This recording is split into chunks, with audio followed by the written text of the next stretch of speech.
Education teacher কজন আছে? স্কুলে কজন ছিল? আমরা কয়েকদিন ধরে শুনতেছি স্যার বদলি, আজকে শিওর স্যার বদলি, কালকে চলে যাচ্ছে। তোমাদের কি দাবি? এই স্যার কি লাগবে? কেন?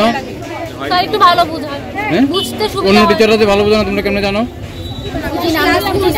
অন্য আরেকজন যে আসবে সে ভালো আসবে না আরো খারাপ আসবে সেটা তো তোমরা জানো?